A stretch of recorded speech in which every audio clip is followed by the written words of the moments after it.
Welcome, my name is Josh, and in this video, I'm going to explain why I think high-resolution audio is a scam.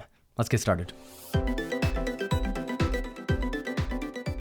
So the first question we have to ask before we address whether high-resolution audio is a scam or not is, what is high-res audio? Or more specifically, this sticker, which you see everywhere, or this sticker, what do those stickers mean? Like when you go to the store and you see a pair of Beats headphones and they have this high-res audio sticker on it, what does that mean? You see it on Sony headphones, you see it on hardware, you see it on amps, and now you see it everywhere on digital music services. So like apps like Spotify, Apple Music, you see it on Qobuz, you see it on HD download tracks. All these different websites claim that they're selling you a high quality audio file, or they just claim it's high definition audio, which is what, of course, Amazon does. Now, there's a lot of confusion. That sticker, developed by Sony, was originally meant to be used only on hardware. That standard of what high-resolution audio means is nothing. It literally means nothing. When it was originally developed by the Recording Academy, the goal was better than CD quality, which, by the way, was not needed. And I'm going to get into that in a moment, why we don't need better than CD quality. Our ears cannot hear better than CD quality. It's completely pointless. So basically, that sticker was just originally designed to tell purchasers or consumers that this particular amp or these speakers or whatever could produce frequencies higher than CD standard quality. So first off, what is sample rate? You have to understand that in order to understand why high resolution audio kind of means nothing. So imagine you have a sinusoidal wave, right? A sound wave. Computers can't just save that wave. They can't just stream that whole wave. They have to break it down into bits. And the best way to do that is to take little snapshots, little velocity snapshots, to map out the shape of that waveform. And by doing that, we can convert that analog waveform into digital. And the frequency that we do that at, how fast those snapshots happen, how much resolution or detail there is the sample rate. So 44.1 kilohertz has been the standard sample rate since the early 1980s. The reason why 44.1 kilohertz was chosen originally is because if we look at the theoretical limit, it's a little bit complicated to explain the mathematical theoretical limit. So I'm not going to go into that. But basically, 44.1 kilohertz can record sound waves of up to 22.5 kilohertz. Now, our ears, in a perfect situation, if you had perfect hearing in a perfect room, perfect environment and all that, perfect speakers, perfect cables, if everything was perfect, best case scenario, a human can hear 20 hertz to 20 kilohertz. Again, at best. And this is not true for most people. As you age, once you're past 20 years old, it starts to dip. The top end range starts to come down quite significantly. I would say most older people probably can't even hear past 15K. But most people in general can hear realistically between like 40 hertz and maybe 15 or 16 kilohertz. Some people with really good hearing, maybe 17, 18 kilohertz. I've done this test personally. I have great hearing. I have a trained ear. I'm a mixing engineer. At best, I can hear about 17,500. Right after that, I just kind of start to lose it, and all those harmonic frequencies just become nothing. I just can't hear it. There's really no point in even having speakers that could reproduce that because most people couldn't hear it anyways. Now, 44.1 kilohertz is good enough for 22,000 hertz. And if most people can't even hear past 18,000 at best in perfect situations, and like a baby 20 kilohertz, then why would we ever need faster than that? Why would you ever need better than 44.1 kilohertz? Well, there is one situation where you want better. Let's say that you are a recording engineer and you're recording a full band. They're recording guitars, piano, trumpet, whatever. You know that the performances may not be perfect. That's kind of just the reality of how we record music today, is we kind of fix it in the box. They fix it in the computer. And that requires quantization. Now, quantization is the idea that you could take a performance and you could make it longer to make it slower, or you could shorten that performance to make it faster. And by doing that, you could requantize or retime the performance so that all of the different instruments are perfectly in time with each other. This is just a standard editing procedure called quantization. So By recording in higher sample rates, we could technically retime a song and slow it way down, and we would still be able to retain enough data to where it would still be higher than 20 kilohertz. So that would make sense. That's one situation where recording in high resolution or a higher sample rate would make sense. But most music production is not slowed down very much. Typically, quantization like that, it happens on a very minute level, and the performances are chopped up in order to do that. So there's really no point.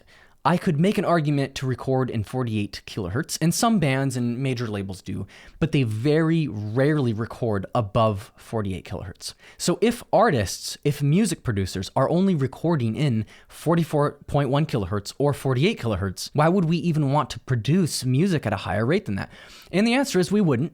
But marketing terms allow companies to sell more product. So now let's look at a practical example of how this cheap marketing, this ploy, is used to separate you from your money. So you can go to Qobuz or you can go to HD Tracks right now and type in your favorite band. Hopefully it's a big enough band that they'll actually be represented on there. But let's use Coldplay, for example. You can purchase Coldplay's album from one of those websites in standard CD quality, 44.1 kilohertz, 16-bit, which realistically is probably what that album, whatever album it is, was recorded at. Or it will let you purchase it at high res. Now, it doesn't do this for every album, but it does it for a lot of them. So let me give you one example here. I can purchase Coldplay's X and Y album at higher than CD quality, which is what they're referring to as high res. So I could buy that album at 96 kilohertz, 24-bit bit depth. Now you might think, okay, I'm getting a higher quality album now, right?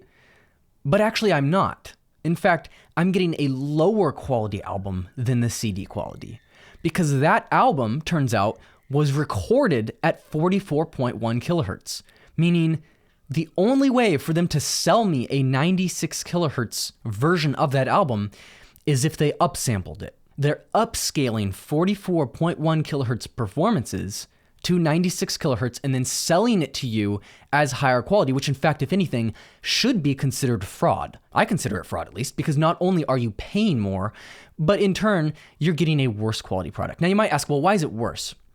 Well, it's worse because every time you convert from one bit depth to another, you have to do a process called dithering, which you could go Google. There's tons of YouTube videos on what dithering is, but basically it adds noise to help kind of cover up the artifacts that are added when you go from one sample rate and bit depth to another.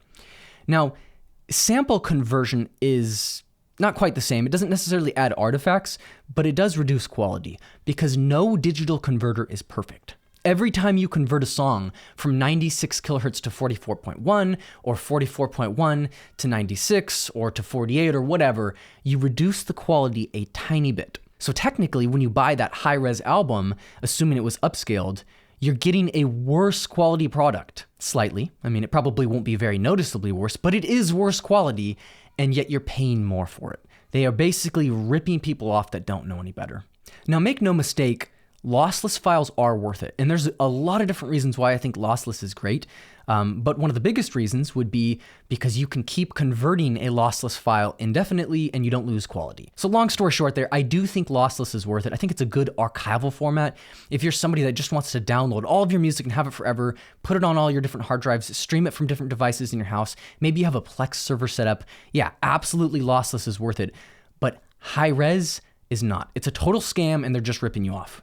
Now, I should say that there are some artists, especially jazz artists out there right now that are recording in 96 kilohertz and they're delivering in that format. If you are getting a recording in 96 kilohertz that was actually recorded in that, you are getting a good quality, high resolution file technically. But it does beg the question why they're even doing that. They're just wasting hard drive space. You're not actually getting a better product. And if you're a musician out there considering recording in a higher sample rate, that's probably not a good idea because most people are going to be listening to it in 44.1 kilohertz. Not every computer, not every chipset, not every speaker system and the chips in speaker systems can even play back higher than 44.1 kilohertz. Plus, a lot of music services like Spotify and YouTube Music and Apple Music don't support higher than 44.1 kilohertz anyways, so you're gonna have to convert it down to 44.1 kilohertz on delivery to those music streaming services. And what that means is that you're gonna be downsampling. From a purely dispassionate point of argument, it makes more sense to record in what you're going to deliver in. That way you don't have to convert any more times than absolutely necessary. When you bounce down that project, you want to be bouncing down the output file in the same format that you recorded everything in. That's just the best way to retain quality and have to prevent unnecessary low quality conversions. Another part of the deception that just kind of adds to confusion is the fact that when digital audio converters first came out, only the most expensive, highest end units could record at a sample rate higher than 44.1 kilohertz. Almost all of them, all the cheap units, all the medium cost units, all just did 44.1. And it was only the really expensive, experimental, high-end sort of boutique gear that could go above that. The thing is, that's not true anymore today, though. In fact, that hasn't been true for almost 2 decades. Almost all cheap sound cards and ADDA converters can record at 192 kilohertz or higher. So you're not necessarily getting a better conversion, just a higher sample rate. And it would be the same thing with cameras. Think about this with a camera sensor. A 12 megapixel camera sensor could potentially be far better than a 40 megapixel camera sensor. More pixels does not mean more quality. It can mean more resolution and higher quality, but not always. If you had a really cheap camera, just a little point and shoot that took 40 megapixel photos, or even a phone camera, it's got low quality glass, a cheap lens on it. It has a very poor sensor that's not very sharp. Not to mention the sensor maybe has very little latitude.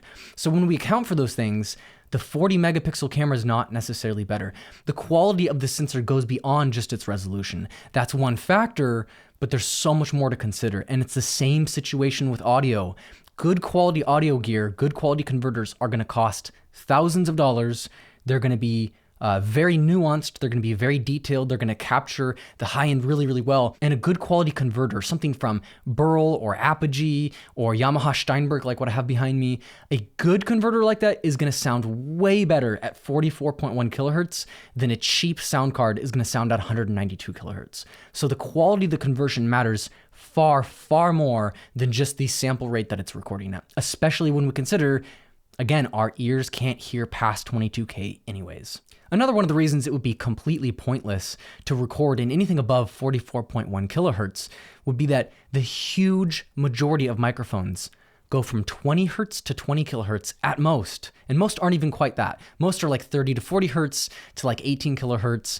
So the huge majority of microphones will not capture above 20 kilohertz anyways. So those performances are just going to have no data past that from the microphones. You'll basically just be capturing wasted energy or white noise from the circuitry of the electronics, from the microphones and preamps that you're recording with. You basically have no way of capturing a performance using any microphone above 20 kilohertz anyways. And all of this leads me to the point of the music industry basically being one big con. And you know what? That goes way deeper than just file format quality. The music industry as a whole is basically one big con anyways. So we can't be particularly surprised that they're conning you over file formats and sample rates. At the end of the day, if you're an audiophile like me, or just somebody who loves listening to music and collecting music for their library, the best way to do that is by buying 44.1 kilohertz, 16-bit depth, standard CD quality in FLAC file format. FLAC file format is going to be compressed, the files aren't going to be too large, and it's going to give you lossless quality. Thanks so much for watching. I hope you learned something from this video. If you did, don't forget to like and subscribe down below for more content like this coming soon. See you on the next one.